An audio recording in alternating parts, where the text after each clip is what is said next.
Mesdames et messieurs, le commandant Robert Piché.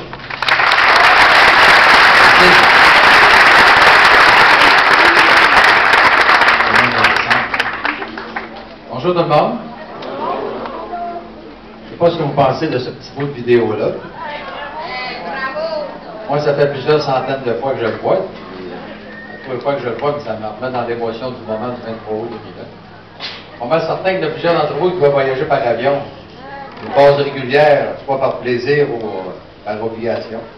Chose que je suis certaine, après avoir entendu ce que j'ai à vous conter, et voir cette vidéo-là, la prochaine fois que vous allez vous asseoir dans un avion, vous allez sûrement avoir une pensée pour le commandant Piché, ça c'est sûr et certain. Vous savez, moi, avant les amendements du vote 236, du 23 août 2001, j'étais... juste donner un exemple. Pour ceux qui habitent dans ma rue, pour eux, avant le 23 août 2001, j'étais Robert Piché, leur voisin. Tout simplement. Un autre exemple de ça, les amis, quand ils prenaient l'avion et ils allaient faire un voyage, quand on revient d'un voyage, on fait toujours la même affaire, on compte ce qui s'est passé à la destination, on compte ce qui est arrivé dans l'avion, puis le pilote a fait ci, il y avait de la turbulence. Tantôt, il y a une dame qui me dit que ça a droppé de 1000 pieds, des choses pratiquement impossibles. Les amis faisaient ça, les autres, ils comptaient leur vie, puis dans la conversation, il m'avait glissé le fait que moi, je connais un commandant chez Air Transat, était nommé Robert Piché. Autrement dit, j'étais l'inconnu dans la foule, comme la majorité des Québécois et des Québécoises. Et le lendemain du 23 août 2001, je suis devenu pour cette même foule de Québécois et Québécoises le commandant Robert Piché. Et pourtant, oui, c'est ça. Pourtant, mon titre de commandant, c'est mon titre professionnel, c'est pas un titre militaire. On ne s'appelle pas entre nous commandant, premier officier. D'ailleurs, j'ai un premier officier avec qui je travaille actuellement chez Air Transat, qui est ici aujourd'hui. Présente-toi un petit peu que le monde te voie, là.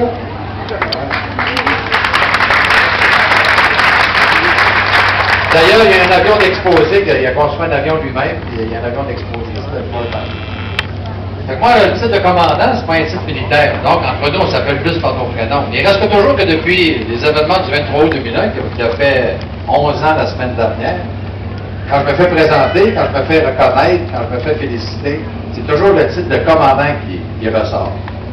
Et je vais vous donner un exemple de ça. Une fois, j'étais à l'épicerie avec mon épouse, puis il y avait un couple d'un certain âge en avant à la caisse. D'un coup, la dame du couple s'offrait, puis elle dit « Hey, dites-vous, vous êtes le commandant? » Elle dit « Voyons, mon Minou, c'est quoi déjà son nom? » Elle dit « Tu sais, c'est le gars qui a adhéré à un gros Boeing dans une des îles du Pacifique. » Là, j'ai regardé ma femme, j'ai dit « Tu vois, la dame, elle ne se souvient pas de mon nom, mais pas du tout. » L'événement, OK. Un Boeing dans le Pacifique versus un Airbus dans l'Atlantique. C'est deux gros avions, deux grandes étendues d'eau. Il y a quand même une couple de kilomètres entre les deux. Mais elle savait pour sûr que j'étais le commandant. Et ça, le fait de me faire appeler par mon titre professionnel, ça m'a amené à porter une réflexion sur mon titre, à me poser des questions. Pas remettre le titre en question, à me poser des questions si j'étais toujours à la hauteur de la description de tâches reliée à mon titre professionnel. Parce que moi, quand je suis rentré chez Air Transat, dans la première semaine du cours théorique, quand on est assis dans la classe, la petite fille des ressources humaines, ils arrivent avec la Bible d'Air Transat, elle dit ça, c'est la Bible d'Air Transat, pour apprendre ça par cœur. On s'est tous dépêchés pour aller voir c'était quoi la description de tâches reliée à mon titre professionnel. À peu près 21 pages, donc on peut apprendre ça par cœur. Et il reste toujours que pour moi, quand j'ai lu la description de tâches, un commandant de bord avant les événements du 23 août 2001, c'est toujours ce professionnel qui amène l'avion du point A au point B, de la manière la plus sécuritaire possible. Moi, ma priorité de moi, en tant que commandant de bord d'un Airbus 330, c'est d'assurer la sécurité des passagers. Ils disent toutes dans les statistiques, c'est pas moi qui le dis, qu'il y a 80% des gens, donc 8 personnes sur 10 qui prennent l'avion, qui ont un certain inconfort quand ils prennent l'avion. Là, je ne sais pas comment on est ici, là. Il y a une maudite gang.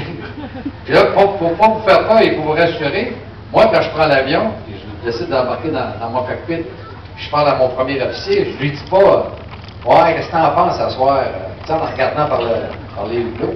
« Qu'est-ce que t'en penses à soir? On prend-tu de chance? » « OK, on prend de chance, on va y aller. » Non. C'est pas tout à fait de même que ça se passe. Là. Moi, quand j'embarque dans mon cockpit, je suis sûr à 100% qu'on va me rendre au point B. J'ai même pas un demi de 1% de doute que ça ne marchera pas. Il faut que je sois sûr dans ma tête à 100% que je vais me rendre. Là, je sais ce que vous pensez, qu'un soir, je suis allé au point C. Ah oui. Je suis allé au point C aussi un soir, mais c'est pour vous montrer que tout est prévu, tout est bien pensé, tout est bien calculé, que le point C était prévu, il était à l'île de Tercera, il est dans notre aéroport d'urgence ce soir. Ça, c'est ce que je pensais qu'il était un commandant avant les événements du 23 août 2000. Et en plus de ça, il y a un commandant avant les événements du 23 août 2001, c'est toujours le professionnel qui amène son avion du point A au point B la meilleure sécurité possible. Et rendu à nos niveaux, nous, les pilotes, les gros porteurs internationaux, on est plus des gérants que des pilotes. C'est pas dur à comprendre. Moi, quand je vais travailler, je travaille avec 12 membres d'équipage. Les 12 membres d'équipage deviennent mes 12 employés pour le temps du vol. Donc, le service au personnel, je connais ça. Quand je vais travailler, j'ai 342 passagers qui deviennent mes 342 clients.